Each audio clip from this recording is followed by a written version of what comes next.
함께 은혜 나누실 본문의 말씀은 시편 128편 1절부터 6절까지 말씀입니다. 본문 말씀을 함께 읽겠습니다. 여호와를 경외하며 그의 길을 걷는 자마다 복이 있도다. 네가 내 손이 수고한 대로 먹을 것이라. 네가 복되고 형통하리로다. 네 집 안방에 있는 내 아내는 결실한 포도나무 같으며 내 식탁에 둘러앉은 자식들은 어린 감람나무 같으리로다. 여호와를 경외하는 자는 이같이 복을 얻으리로다. 여호와께서 시온에서 네게 복을 주실지어다. 너는 평생에 예루살렘의 번영을 보며 내 자식의 자식을 볼지어다. 이스라엘에게 평강이 있을지로다. 함께 읽은 본문의 말씀을 가지고 주님과 동행하는 삶 43번째 은혜를 나누겠습니다. 대중 가수들 중에는 허무주의에 빠져서 인생길을 가리켜 정처 없이 떠도는 나그네 길이라고 노래하는 분들이 있었습니다. 인생의 분명한 목적, 방향, 목표가 정해져 있지 않아서 정처 없이 떠도는 나그네 인생길에 무슨 행복이 있겠습니까? 그러나 여러분, 나그네 인생이라 할지라도 행복을 추구할 수 있고 행복을 누릴 수 있는 길이 있습니다. 그것은 바로 예수 그리스도를 나의 구주, 나의 주님, 나의 왕으로 영접하고 구원받아서 하나님의 자녀가 되어 여호와를 경외하는 믿음의 삶을 사는 것입니다. 여호와를 경외한다는 말은 무슨 뜻입니까?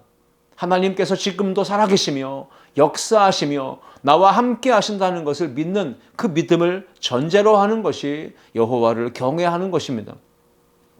하나님은 아주 멀리 떨어져 계시거나 우리의 삶에 전혀 개입하지 않으시고 우리를 방관하시는 그런 분이 절대 아니십니다. 경외라고 하는 말은 존경하고 두려워한다라고 하는 두 가지 단어가 합성된 단어입니다. 하나님은 어떤 분이십니까? 사랑의 하나님, 동시에 공의의 하나님이십니다. 하나님은 택하신 주의 백성이 잘못하면 때리시고 실수하고 죄를 범하면 징계하시며 벌을 내리시는 공의의 하나님이십니다. 그러나 하나님이 징계하시고 아픔을 주시는 이유는 미워하시기 때문이 절대 아니고 사랑하시기 때문에 그 택한 백성을 아끼시고 보호하시고 잘되게 하시려고 하는 그러한 하나의 마음을 가지고 진노하시고 징계하신다는 사실입니다. 하나님을 경외하며 주님과 동행하는 성도는 겸손하게 사랑의 하나님을 섬기면서도 방자하거나 오만하게 행하지 말고 동시에 공의의 하나님을 따르며 섬기면서도 너무 두려움에 빠져서 경직되어 있지 않는 신앙, 그것이 바로 건강한 신앙생활임을 기억해야 합니다. 시편 128편 1절 말씀에 여호와를 경외하며 그의 길을 걷는 자마다 복이 있도다 말씀합니다. 하나님의 뜻을 따라 살아가는 것이 곧 여호와를 경외하는 삶이고 그의 길을 걸어가는 삶이 복된 삶이다라고 하는 것을 오늘 시편은 말씀하고 있습니다. 구약 성경은 하나님의 뜻을 따라 살아가는 성도의 삶을 가리켜 의의 길, 다윗의 길이라고 표현하고 있습니다. 다윗의 길이라고 하는 말은 신앙의 정도를 걸어가며 모범이 되었다라고 하는 뜻의 극찬의 표현입니다. 남유다에는 20명의 왕들이 있었습니다. 그 왕들 중에 여호사밧, 히스기야, 요시야 이 3명의 왕들은 여호와를 경외하는 다윗의 길을 걸었다라고 하는 칭찬과 긍정의 평가를 받았던 왕들입니다. 다윗은 어떤 왕입니까? 성품이 온유했습니다. 신실했습니다. 자비롭고 의롭고 분별력이 있었습니다. 경건하고 겸손한 신앙을 가졌습니다. 그래서 하나님이 다윗을 바라보시며 내 마음에 합한 사람이다. 내가 내 뜻을 그를 통하여 다 이루리라 말씀하셨던 것이죠. 하나님이 인정하시고 칭찬하셨던 믿음의 본이 되었던 왕 다윗. 그는 의의 길을 걸었던 여호와를 경외하는 자의 삶을 살았던 믿음의 사람이었습니다. 그러나 구약 성경을 보면 이러한 다윗 왕과는 정반대의 길을 걸어갔던 사람이 있는데 그 사람을 가리켜 여로보암의 길을 걸어갔다라고 평가합니다. 여로보암의 길, 그것은 어떤 길입니까? 여로보암은 북이스라엘의 영웅적인 인물이었습니다. 그래서 북왕국 이스라엘을 세운 사람입니다. 솔로몬 왕이 죽은 후에 그 아들 르호보암이 왕이 되어서 독재하며 백성들에게 세금을 많이 부과하여 거두어 들이자 민심이 동요하고 르호보암에게서 돌아섭니다. 그때 여로보암이 등장해서 백성들에게 나를 따르라 외치니까 12지파 중에서 10지파가 합세하면서 여로보암을 따르며 북왕국 이스라엘이 세워지게 됩니다. 여로보암은 왕이 된 이후에 북쪽의 이스라엘 사람들이 남쪽의 유다에 있는 예루살렘 성전으로 내려가서 예배를 드리는 모습을 봅니다. 그러나 걱정과 근심에 불안에 사로잡힙니다. 예배를 드린 백성들이 다시 북으로 올라오지 않으면 어떻게 할까? 백성들의 마음이 남쪽 유다로 내려가서 정착하게 되면 어떻게 할까? 근심, 걱정, 불안에 휩싸여 있었습니다. 그러다가 묘안을 찾고 방책을 마련합니다. 그것은 북쪽의 베델과 단이라는 지역에 신전을 세우고 금송아지 우상을 만들고 그것을 섬기며 숭배하게 했다는 것입니다. 그래서 북쪽의 이스라엘 백성들이 죄를 짓게 했던 가장 악한 왕의 모습으로 소개되고 있는 것입니다. 그래서 여로보암의 길을 걸었다고 하는 말은 악인의 길을 걸었다라고 하는 평가와 맥락을 같이 하게 되는 것입니다. 여러분, 오늘 우리는 다윗처럼 하나님을 경외하며 말씀을 따르며 주님과 동행하며 의인의 길을 걸어가고 있습니까? 아니면 여로보암처럼 하나님을 저버리고 우상을 숭배하며 세상에 동화되어 악인의 길을 걸어가고 있습니까? 바로 지금 우리 자신들의 모습을 돌이켜보면서 즉시 잘못된 것을 깨닫고 회개하고 모든 죄악에서 떠나 하나님을 경외하는 삶으로 돌이켜 나아가야 할 줄 믿습니다. 하나님과의 관계가 조금씩 벌어지고 멀어지는 그 순간, 그 시작점에서 바로 잡아놓지 않으면 어느 순간 순식간에 하나님과의 관계가 아주 멀리 떨어지고 분리되어질 수 있기 때문에 그런 것입니다. 주님과 동행하는 성도는 여호와를 경외했던 다윗의 길, 의인의 길을 걸어가야 그 삶이 복되고 형통할 수 있습니다. 오늘 본문을 통해 다윗의 길, 의인의 길을 걸어가는 성도에게 하나님께서 어떤 복을 주시는지를 함께 상고하며 은혜를 나누고자 합니다. 첫 번째, 함께 읽겠습니다. 수고한 대로 먹는 생업의 복을 받습니다.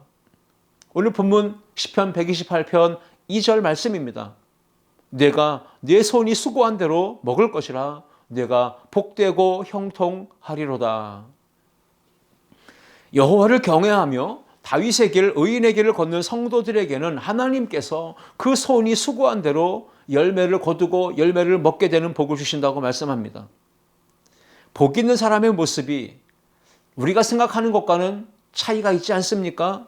거창해 보이지 않습니다. 환상적이거나 이상적이지 않습니다. 오히려 정말 소박하기가 그지없는 모습입니다. 내 손이 수고한 대로 먹을 것이다 라고 하는 말씀이 복 있는 사람의 모습이다 라고 하니까 어떤 사람은 실망할 수도 있을지 모르겠습니다. 하나님의 자녀라고 불려지는 우리 모든 성도들조차도 복에 대한 이해가, 기대가 세상 사람들과는 구별되는 모습이 있어야 되는데 그렇지 못한 모습을 봅니다. 복이라고 하면 뭔가 대단히 크고 매우 풍성하고 차고 흘러 넘치는 것으로 이해하기 때문에 그런 것입니다. 그것은 인간이 가진 탐욕, 욕망의 그릇이 너무나 크기 때문에 우리가 수고한 대로 결실하고 열매를 먹게 되는 것이 이 말씀이 전혀 복으로 느껴지지도 다가오지도 않기 때문에 그런 것이죠. 자신에게 주어진 모든 것들 또한 당연한 것처럼 여기며 감사하지 않는 삶이 바로 거기서 비롯되고 있는 것입니다. 구약 성경의 지혜자는 주님과 동행하는 성도가 수고함으로 낙을 누리는 것이 하나님의 선물이라고 말씀합니다.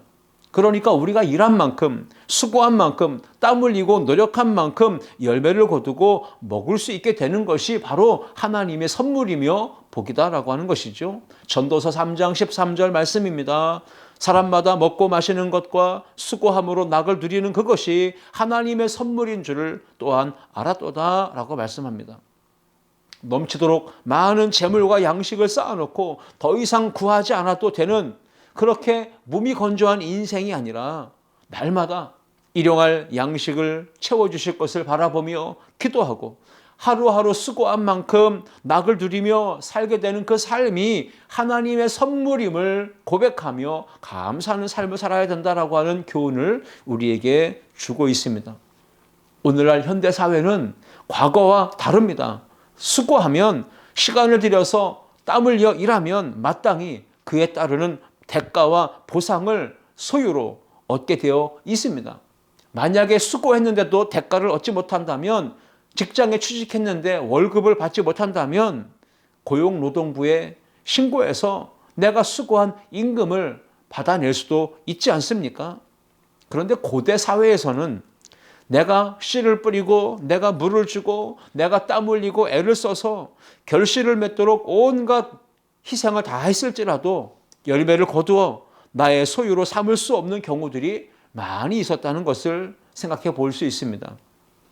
농부가 수고해도 1년 연중에 좋은 날만 있는 게 아니지 않습니까?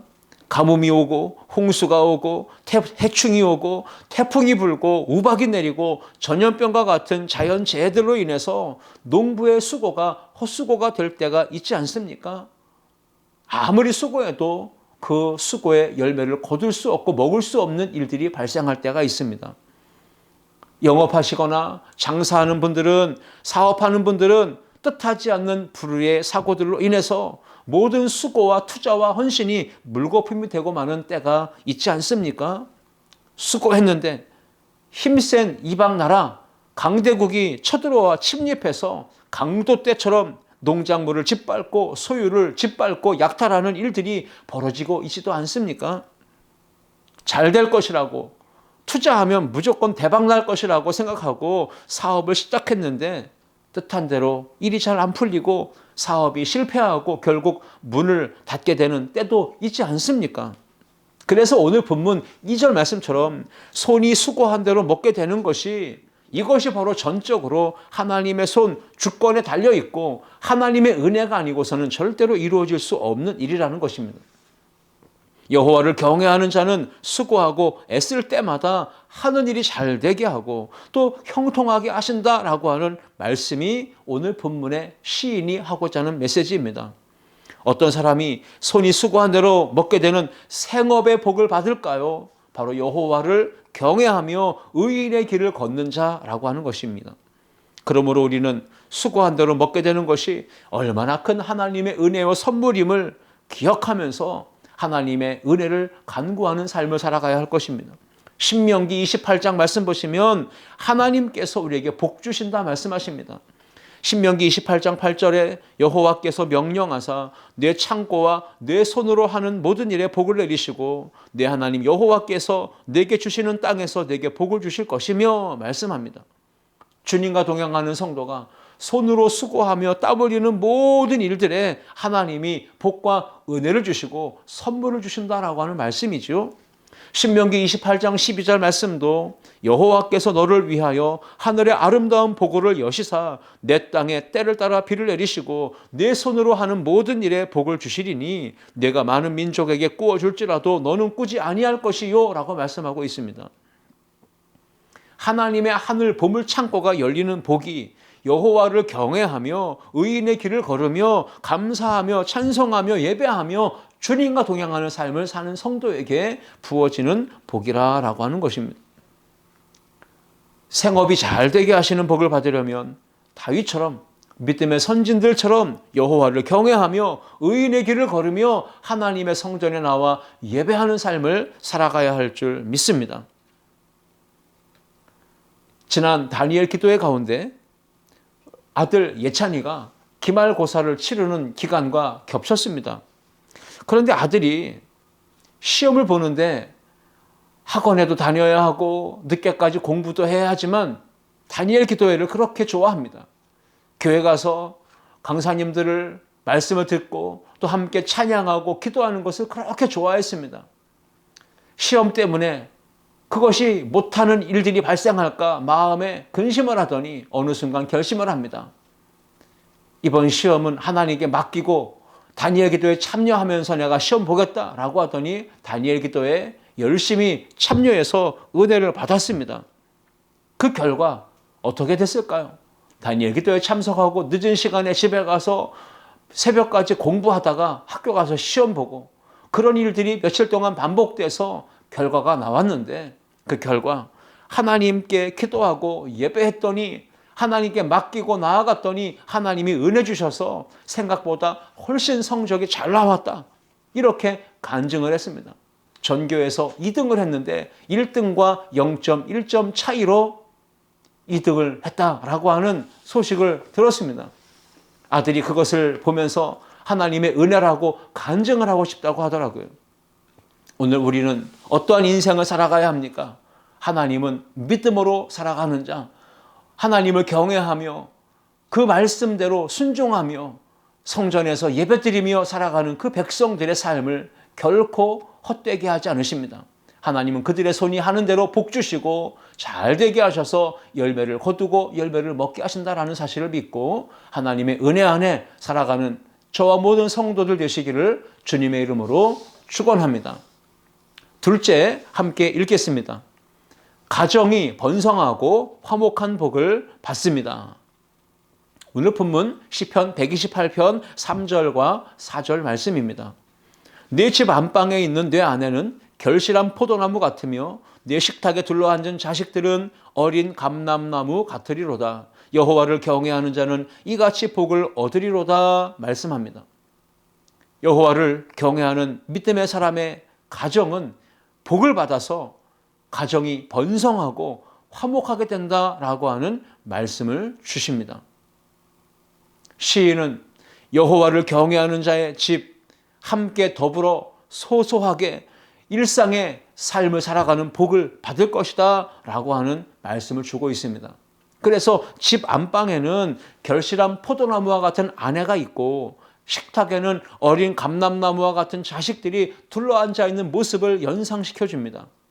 여러분, 이 모습을 보면 특별하지 않아 보입니다. 보통의 일상적인 가정의 모습입니다. 그 소소한 모습을 바라보며 시인은 이같이 복을 얻으리로다 라고 말씀하고 있는 것입니다. 시인은 아내를 결실한 포도나무에 비유하며 자녀들을 어린 감람나무에 비유합니다. 포도나무에서 열매가 풍성하게 맺혀 보기 좋은 모습으로 나아가는 것처럼 여호와를 경외하는 믿음의 가정은 집안에 있는 아내가 자녀를 출산하고 양육하며 그렇게 가정이 번성하게 만들고 그 아내가 집안 살림을 잘해서 가정이 점점 더 안정되고 풍성하게 되는 복을 받는다라고 하는 말씀을 주고 있습니다. 또한 집 안에 있는 식탁에 둘러앉은 어린 자녀들, 그들을 감람나무로 소개합니다. 어린 감람나무는 묘목을 뜻합니다. 여호와를 경외하는 가정에는 묘목과 같은 성장이 필요한 어린 자녀들이 있습니다. 어린 자녀들은 감람나무 묘목과 같아서 부모의 사랑, 부모의 관심, 돌봄, 양육이 절대적으로 필요한 나이입니다. 여러분, 집안에 어린 감람나무와 같은 자녀들이 없다면 그 가정의 미래는 없는 것입니다. 그리고 후에 결실하여 거둘 열매조차도 없게 되는 것입니다. 그래서 하나님은 여호와를 경외하는 믿음의 가정에 서로 사랑하는 부부, 함께 믿음 안에 식탁에 둘러앉는 자녀들, 어린 묘목과 같은 그러한 자녀들이 함께 음식을 먹고 예수님의 사랑 안에서 즐겁게 이야기꽃을 피우는 화목한 가정이 되는 복, 이러한 복을 여호와를 경외하는 자의 가정에 허락하신다라고 말씀하고 계십니다. 과학자들은 젊은 남녀가 만나서 교제하고 사랑할 때 호르몬이 생성되는지를 밝혀냈습니다. 사랑의 감정은 사람의 대뇌에서 도파민, 엔돌핀, 페닐에틸아민, 옥시토신과 같은 호르몬들이 분비되어서 서로 칵테일처럼 섞이고 혼합되는 과정에서 발생하는 화학 반응이다라고 과학자들은 정의를 내렸습니다. 사랑의 호르몬이라고 하는 물질이 남녀가 만나서 관계하면서 생성되는 호르몬들인데, 여러분, 과학자들이 이런 놀라운 결과를 이야기합니다. 그 사랑의 호르몬은 30개월이 지나가면, 그러니까 약 3년 정도가 지나가면 더 이상 분비물이, 호르몬이 나오지 않는다라고 하는 겁니다. 그러니까 3년이 지나가면 사랑의 감정이 더 이상 생성되지 않는다라는 거죠. 20년 이상 같이 사는 부부는 어떻겠습니까? 소가 닭 보듯 한다는 말이 있듯이 말이죠. 그래서 이 사랑의 감정, 그런 감정이 식어질 수밖에 없는 인간의 연약함이 있습니다. 그래서 진정한 복이 무엇인지를 우리에게 새삼 깨닫게 됩니다. 오늘 본문의 말씀처럼 진정한 행복, 여호와를 경외하는 자의 가정에 주시는 복은 무엇입니까? 매일매일 얼굴 쳐다보는 가족이 사랑스러운 눈빛으로 보여지는 것입니다. 사랑스러운 눈에 그 가족이 보여질 수 있다면 그것이 바로 행복 아니겠습니까? 우리 집에 딸 예은이가 있고 아들 예찬이가 있습니다. 딸은 대학생 2학년이 되었습니다. 그런데 다 큰 딸과 아들이, 덩치는 저보다 훨씬 큰 아들이 매일 하루도 빠짐없이 밤이 되면 잠자리에 누워있는 엄마 아빠의 품에 안겨가지고 스킨십을 합니다. 꼭 안겨서 볼에 뽀뽀하고 스킨십을 해줍니다. 그리고는 어디가 아프다 그러면 어깨를 주무르고 팔을 주무르고 허리를 주무르고 다리를 주물러 줍니다. 그때 하루 종일 피곤해졌던 몸과 마음이 순식간에 회복되고 치유되는 힐링의 시간을 갖고 있습니다. 여러분, 하나님을 경외하는 믿음의 가정, 하나님이 다윗처럼 의인의 길을 걸어가는 복된 가정에, 종의 가정에 하나님이 은혜와 복을 주셨음을 믿습니다. 하나님은 여호와를 경외하는 자의 가정이 번성하게 하시고 화목하게 하는 복을 누리게 하여 주신다고 하는 사실을 오늘 본문은 우리에게 말씀하고 있습니다. 풍요를 상징하는 포도나무 같은 아내, 평화와 번영을 상징하는 어린 감람나무와 같은 자식들이 한 상에 둘러앉아 먹고 마시며 그 가족을 바라보는 눈빛이 사랑의 눈빛으로 볼 수 있다면 그것이야말로 진정한 행복이다, 하나님의 은혜다라고 하는 것입니다. 시인이 말하는 하나님을 경외하는 사람이 누리는 복은 소박하고 조촐하고 평범하고 매우 일상적입니다. 하나님께서 함께 하시는 임마누엘 가정, 부부가 평생 함께 동고동락하며 사랑을 나누고 자녀와 함께 식탁에 앉아 사랑하고 서로 소중히 여겨주며 주님과 동행하는 행복한 믿음의 가정이 되는 비결이 무엇일까요? 지혜자는 잠언의 말씀에서 그 비결을 분명하게 가르쳐줍니다. 잠언 5장 18절과 19절 말씀입니다. 내 셈으로 복되게 하라. 내가 젊어서 취한 아내를 즐거워하라. 그는 사랑스러운 암사슴 같고 아름다운 암노루 같으니 너는 그의 품을 항상 족하게 여기며 그의 사랑을 항상 연모하라 말씀하고 계십니다. 아내를 즐거워하고 부부지간에 항상 사랑을 연모하는 것, 이것이 바로 행복한 믿음의 가정 되는 비결이라고 하는 것입니다. 늘 손을 마주 붙잡고 주의 몸된 성전 교회를 향해 나아가는 부부, 두 손 모아 함께 기도하는 부부, 함께 동행하는 그 부부의 모습, 그것이야말로 행복 아니겠습니까? 매일 보는 남편, 매일 보는 아내, 매일 보는 부모, 매일 보는 형제, 자매, 자녀들이 사랑스러워 보이는 것이 진정한 행복임을 믿으시고 여호와를 경외하는 복된 가정 되어서 가정이 번성하고 화목한 복을 받아들이는 우리 모두가 될 수 있기를 주님의 이름으로 축원합니다. 셋째, 함께 읽겠습니다.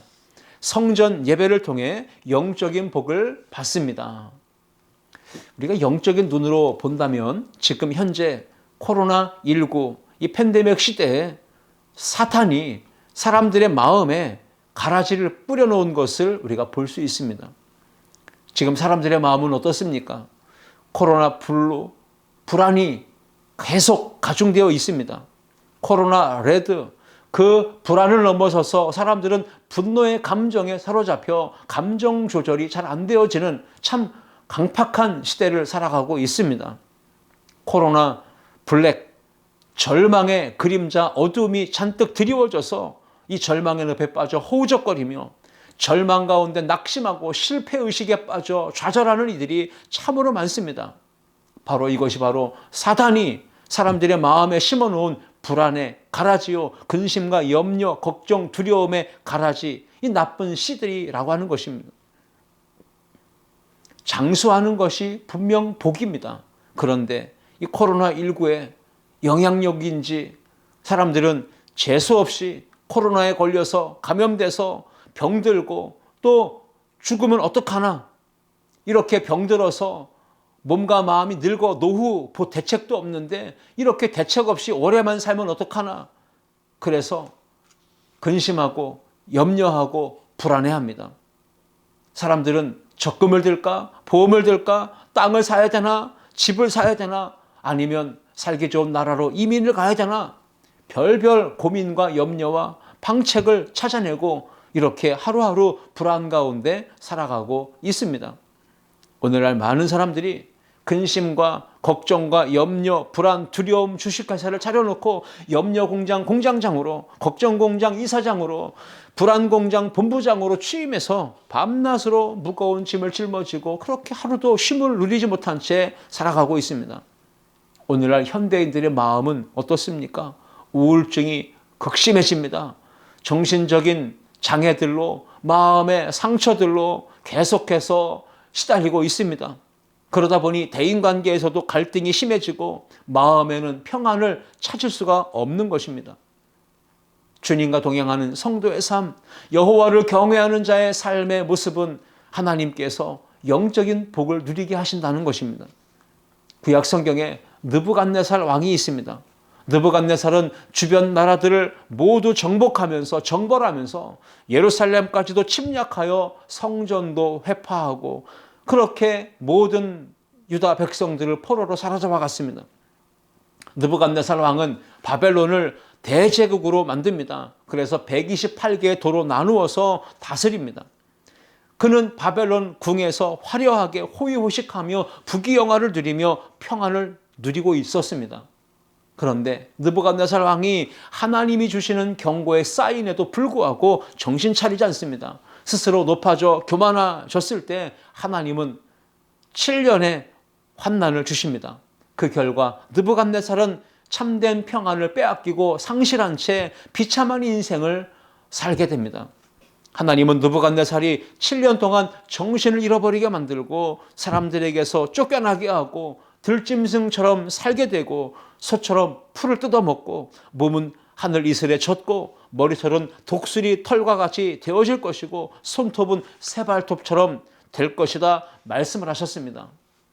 그러므로 느부갓네살 왕은 바벨론 궁중에서 부귀영화를 누리며 태평성대를 누리며 살며 교만했던 그때 하나님 앞에 겸손하지 못했고 교만해서 결국 평화를 잃어버리고 말았습니다.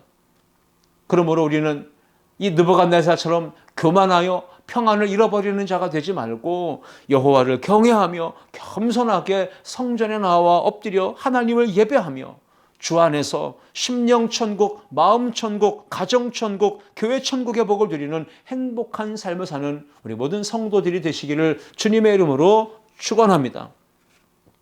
여호와를 경외하며 하나님의 성전에 나와 예배하는 주의 백성들은 공동체, 그 나라가 번영하게 되는 것을 보게 될 것이다 라고 오늘 본문은 말씀합니다. 시편 128편 5절과 6절 말씀해 보시면 여호와께서 시온에서 내게 복을 주실지어다. 너는 평생에 예루살렘의 번영을 보며 내 자식의 자식을 볼지어다. 이스라엘에게 평강이 있을지로다 말씀합니다. 시온은 여호와의 법궤, 하나님의 말씀, 하나님의 임재가 있는 현장입니다. 하나님의 성전이 세워진 예루살렘을 가리키는 것이 시온이라고 하는 말입니다. 이스라엘 백성들은 하나님께서 임재하시는 예루살렘 성전에 올라가서 하나님을 만났고 하나님의 말씀을 들었고 은혜를 체험합니다.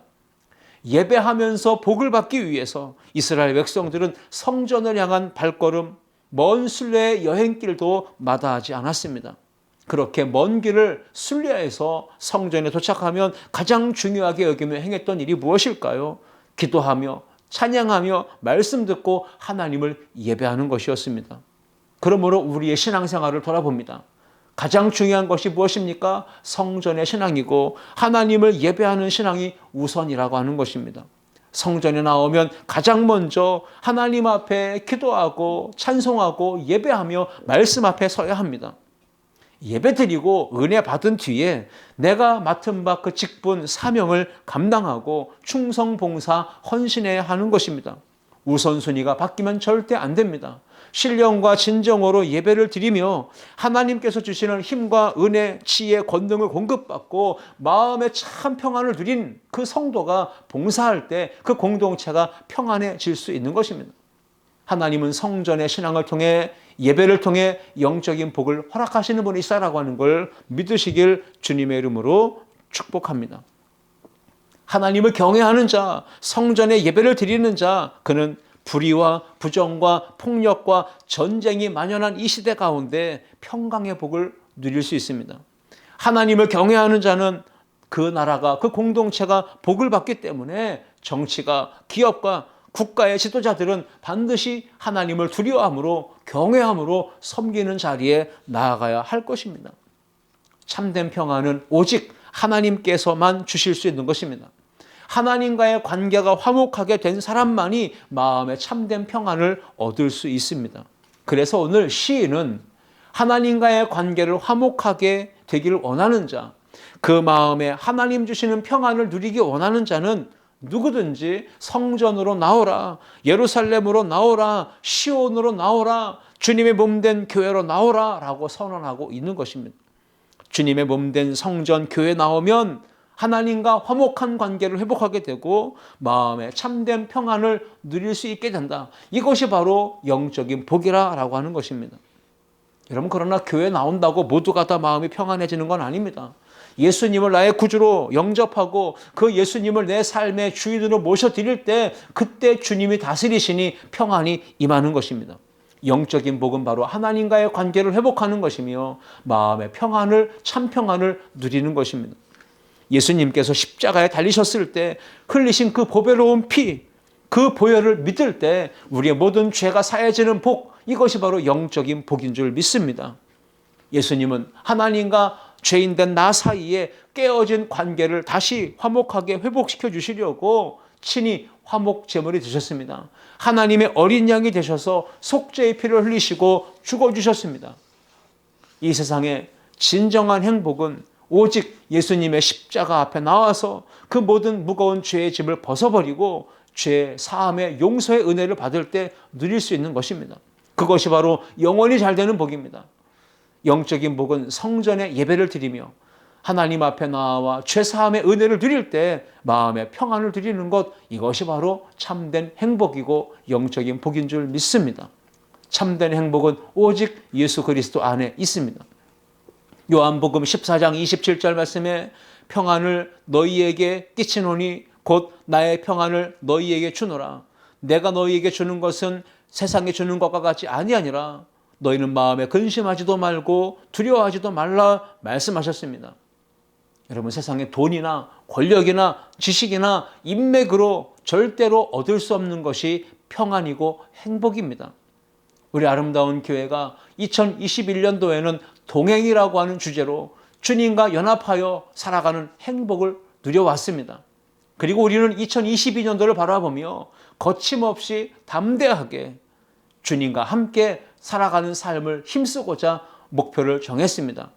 아름다운 교회가 새롭게 교회를 만들어 각 가정에, 현관에, 사업장에 부착을 했습니다. 그 교회에 새겨진 문구는 행복의 시작 예수 그리스도입니다. 여러분, 행복하기 원하십니까? 예수 그리스도께로 나아오셔야 합니다. 주님과 연합하고 동행하는 삶을 사셔야 합니다.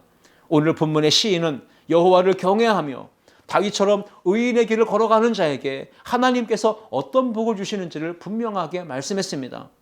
손이 수고한 대로 먹는 복, 생업이 잘 되는 복을 받게 되며 가정이 번성하고 화목하게 되는 복을 받게 되며 성전의 예배를 통해서 영적인 복을 받게 된다라고 하는 말씀을 주셨습니다. 그리스도 예수 안에서 세상이 줄 수 없는 참된 평안을 누리며 끝까지 주님과 동행하는 모든 성도들 되시기를 주님의 이름으로 축원합니다. 기도하시겠습니다. 참으로 좋으신 하나님 아버지 감사합니다. 오늘 시편 128편 말씀을 통해 여호와를 경외하며 다윗의 길 의인의 길을 걸으며 성전신앙으로 살아가는 성도들에게 주시는 약속된 복을 우리 모든 성도들이 다 누리며 살아갈 수 있도록 주여 함께 하시고 은혜의 장중에 우리 성도들의 삶을 붙들어 주옵소서. 또 한 주간 주님과 동행하는 승리의 삶, 평안을 맛보는 삶이 되고 천국을 경험하는 모든 성도들이 될 수 있도록 역사하여 주옵소서. 감사드리며 예수님의 이름으로 축복하고 기도하옵나이다. 아멘.